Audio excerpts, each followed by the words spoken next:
জুলাই গণঅভ্যুত্থানের একটা বড় জায়গায় শিক্ষার্থীরা ছিল অগ্রভাগে, আপনার শিক্ষকরাও ছিলেন শিক্ষার্থীদের উপরে যখন নির্যাতন নিপীড়ন হলো। ফলে সেই সময় এক ধরনের বিশ্ববিদ্যালয়ের, এক ধরনের শিক্ষা প্রতিষ্ঠানের স্বপ্ন আপনারা দেখিয়েছিলেন পুরো দেশের মানুষকে, শিক্ষার্থীদেরকে, শিক্ষকরা, জাতিকে।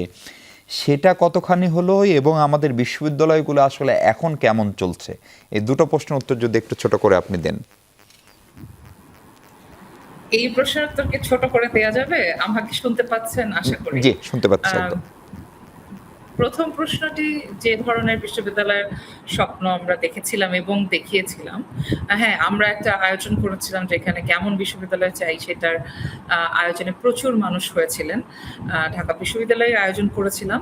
তো সেই আয়োজনের পরেও অসংখ্য মানুষ আমাদেরকে ইমেল করেছিলেন, তারা কেমন বিশ্ববিদ্যালয় চান সেই কথা গুলো লিখে আমাদের জানিয়েছিলেন, এবং আমরা এই সমস্ত জিনিসটাকে একটা সামারি করে সেই সময়ের যে সরকার, সেই সরকারের প্রধানের কাছে ইমেল করে পাঠিয়েছিলাম, কারণ এছাড়া আসলে আমাদের তার কাছে পৌঁছানোর আর কোনো তেমন উপায় ছিল না। এবং সেই সময়কার শিক্ষা উপদেষ্টা যিনি ছিলেন ওয়াহিদুদ্দিন মাহমুদ, এবং পরবর্তীতে সিআর আবরার, এদের দুজনের কাছেই সেই বিশ্ববিদ্যালয়ের যে ধারণাটি আমরা পেয়েছিলাম সেটা আমরা উপস্থাপন করেছিলাম। কিন্তু আমরা যেটা দেখেছি সেটা হচ্ছে যে জুলাই অভ্যুত্থান শেষ হওয়ার পরপরই মানে এক ধরনের চরম প্রতিযোগিতা শুরু হয়ে গেল, বিশ্ববিদ্যালয়গুলো তার বাইরে ছিল না। এবং এই যে স্টেক দখলের লড়াইটা শুরু হলো তখন, সেই লড়াইয়ের মধ্যে দিয়ে নানান বিশ্ববিদ্যালয়ে নানান রকম প্রশাসনিক পদগুলোতে নানান রকম মানুষ নিযুক্ত হলেন, এবং সেই প্রতিযোগিতার ফাঁক দিয়ে একটা একটা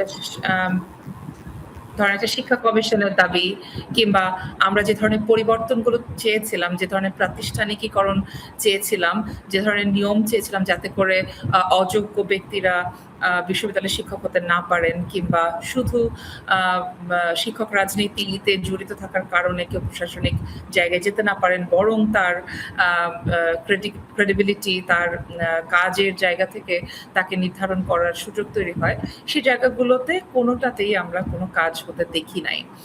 এবং শিক্ষা কমিশনের কথা আমরা অনেকবার উত্থাপন করেছি, কিন্তু সেটার কোনো ফলাফল তখন আমাদের কাছে এসে পৌঁছায় নাই। এবং আমরা পরবর্তীতে 18 মাস পরে দেখতে পেলাম যে এর মধ্যে অনেক ধরনের রাজনীতি হয়েছে, এবং সেই রাজনীতির একটা অন্যতম জায়গা ছিল যে যেহেতু বিশ্ববিদ্যালয়গুলো আমাদের বাংলাদেশের রাজনীতির একটা নির্ণায়ক স্থান হিসেবে পরিচিত, কারণ এখানেই সবচেয়ে বেশি পলিটিক্যাল বডিজ পাওয়া যায়, যেটা হচ্ছে ছাত্রদের শরীর, যে শরীরগুলোকে খুন করার মাধ্যমে, হত্যা করার মাধ্যমে, নিপীড়ন করার মাধ্যমে ক্ষমতাকে কেন্দ্রীভূত করা হয়। এই স্পেসগুলোতে বিশ্ববিদ্যালয়গুলো হচ্ছে সেই স্পেস হিসেবে কাজ করে এসেছে। সেই কারণে সেই বিশ্ববিদ্যালয়গুলোর যে ক্ষমতা, সেই ক্ষমতাকে একটা নির্দিষ্ট গোষ্ঠী দখল করবার চেষ্টা করতে থাকে, এবং আমরা দেখি যে যুযুধান পক্ষের মধ্যে যারা বেশি সংগঠিত তারা সেই মানে পাওয়ারটা গ্র্যাব করতে সক্ষম হয়।